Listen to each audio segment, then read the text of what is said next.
We are back. Kaboom! Kaboom, kaboom, kaboom! With another reflection on the daily Vedantic. Got the music equipment here. In fact, I'm going to talk about instrumentation within this reflection and what Immanuel Kant said about not viewing the world as an instrument for your own gain, and advising not only that, but also advising not to view yourself as an instrument for your own gain. So, nice little symbolic tie-in to the music equipment here. But the actual episode, the heart of the episode, is around chaos. So I'll play some lightly chaotic chords and notes here.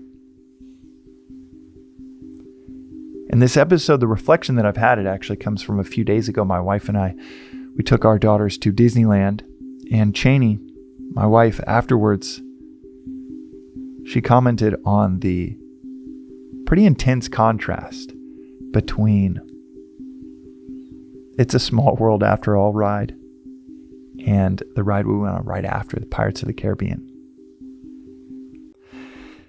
The It's a Small World After All ride was beautiful. It's not meant to be scary in a way. It's meant to be kind of an exposition on this pretty profound notion that I'd never thought about before. I hear the words, it's a small world. We all have heard those words before, but I never reflected on what the song is saying. And it's not just easy to get around in this small world of ours. A lack of foreign land. It's actually quite small and easy to see all the corners of the planet these days. That's true. But the philosophical meaning behind it's a small world after all, that the entire world is connected, is embodied in a ride where you have all of these different characters singing the same song in perfect harmony with each other, dancing together, celebrating the differences, but ultimately highlighting the unity in the midst of perceived plurality.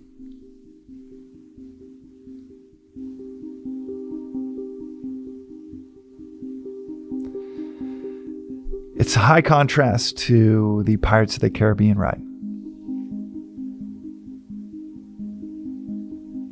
where it is the embodiment of everybody selfishly pursuing whatever they want. Not just a lack of unity, but pure enmity to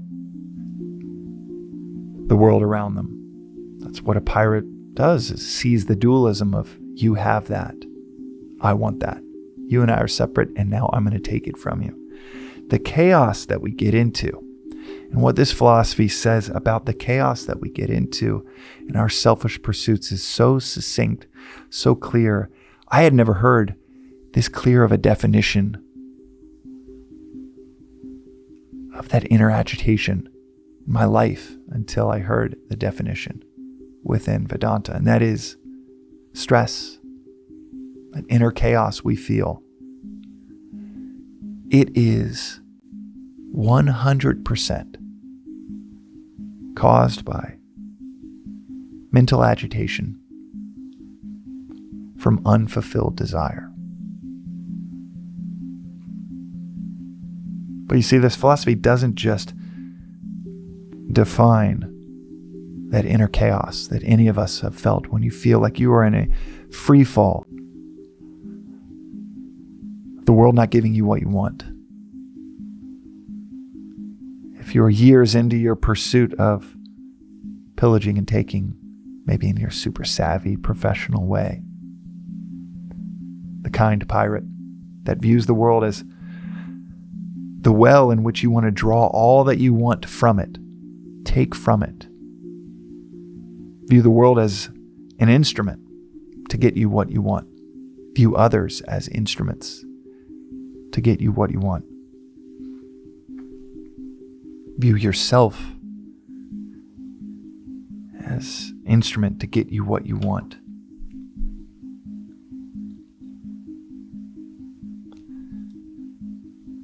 Burn yourself out. Burn relationships. Use up that instrument. What is left is that inner chaos. And we have all been there probably in the last few days. We know what that inner chaos is like.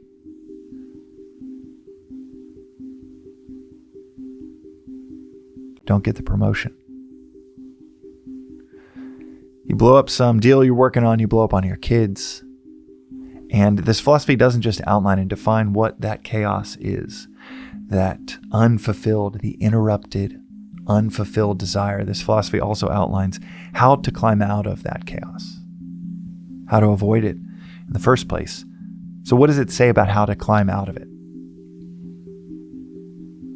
Well, you climb out of it by recognizing, oh wow, there's an unfulfilled desire, an attachment I have to an outcome, a relationship, an object that is not happening for me.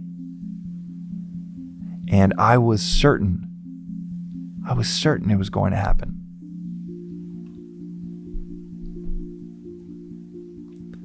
So, the recognition of where it's coming from is powerful. And the recognition of what is driving it. And what is driving it, according to this philosophy, in just as succinct terms, is your mind is driving the ship instead of the intellect. You can actually almost feel it happening when you lose control. Chaos ensues. Maybe it's a 2-year-old can't stop whining for an hour straight. Maybe it is a boss that has for the 3rd time forgotten something that is key for you to get your job done. Someone doesn't appreciate you or like you at work. A family member hits that raw nerve over and over again. The parking ticket. All of these things can send us into chaos. And that chaos is the mental agitation caused by unfulfilled desire. And that agitation is when we hand the reins over to the mind. Say, okay, the intellect, which if you want the delineation between the two, episode 1 does as good of a job on that delineation between the mind and the intellect as any episode of the Daily Vedantics. But when we hand it over, when we say, okay, I've had enough. I was cool and patient for the last hour, but the constant whining or crying, it's now time for retribution, reaction. You watch the mind, which is like a 5-year-old child, and the intellect being the adult in the room. You watch the mind jump into the driver's seat, say to the intellect, get in the back, I got this. And I'm going to get us where we both want to go. And it is like a 5-year-old just jumping in the driver's seat of the car. And it's as ridiculous as that visual, thinking that 5-year-old is going to get us where we want to go.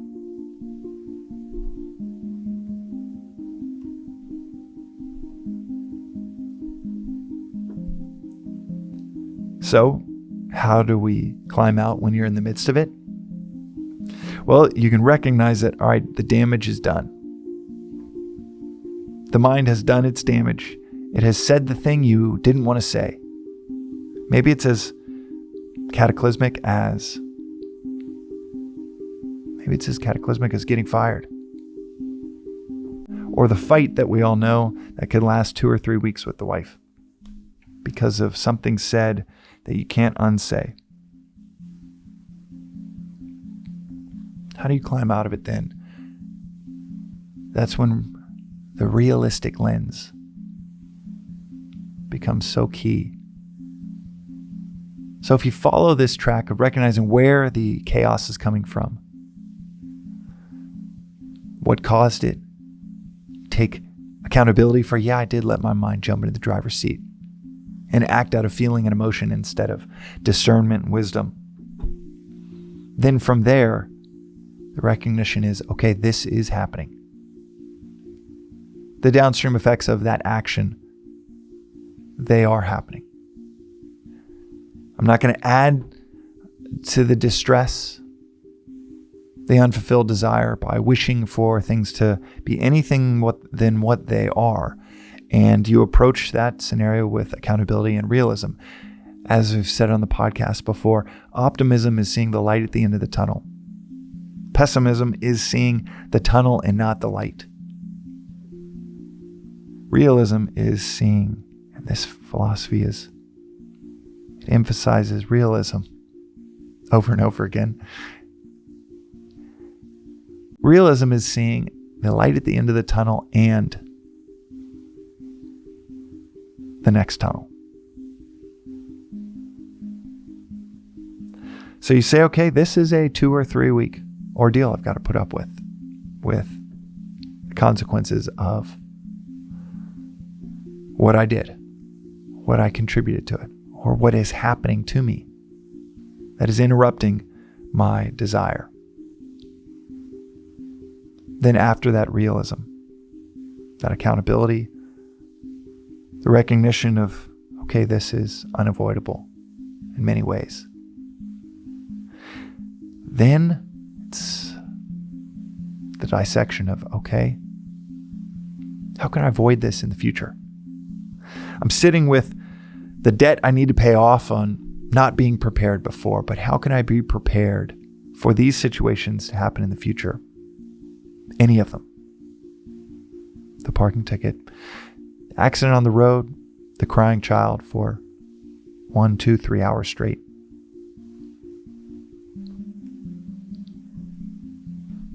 So how do you prepare for that in the future? It's to recognize that they will happen again, to expect it.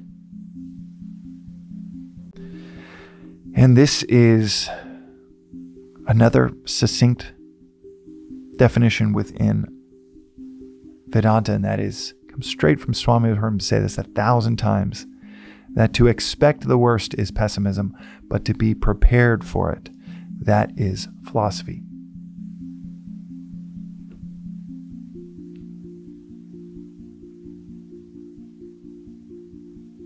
Chaos only takes place within the unprepared mind. A recognition that life will be chaotic. Children will cry far more than you might initially want. Promotions will get delayed. Parking tickets will be written. The recognition that all of these are inevitable. That is part of life. The tunnels and the lights, and more tunnels and more lights at the end of those tunnels. That is clarity. Seeing the world clearly. That is philosophy. That is the entire point of daily study and reflection. If you missed the 2 free throws in the last 10 seconds of the Game 7 of the NBA Finals, you can't really go back and have that chance again. And the preparation for that intense moment in your life, that started 10 years, 20 years before the moment you step up to the free throw line. And the same is true for any of the curveballs that life throws our way. The preparation for them starts weeks, months, years, decades before.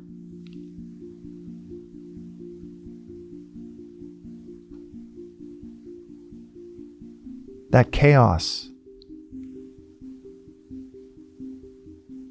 getting captured by that chaos inside, That is the result, put simply, of being unprepared.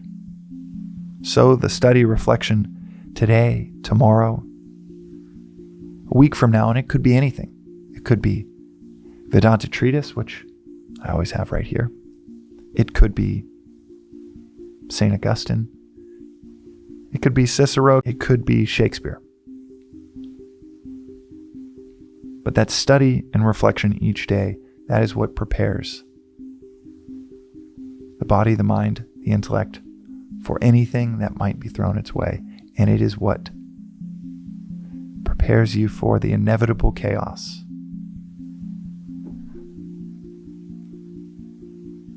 That this life, this world of opposites gives all of us. And the paradox is, an ounce of prevention is worth a pound of cure. You end up avoiding the chaos, the self-sabotage. The mistakes that, as Warren Buffett put it takes 20 years to build a reputation and 1 second to lose it. The mistakes that take a second and cause years of repair. Not only do you avoid the chaos, but life becomes a lot simpler when you understand the anatomy for where that chaos is coming from, what caused it, and how to avoid it in the future.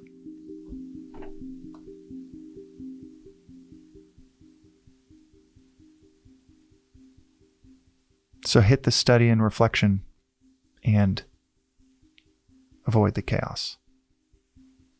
That is today's reflection on the Daily Vedantic. We'll see you next time.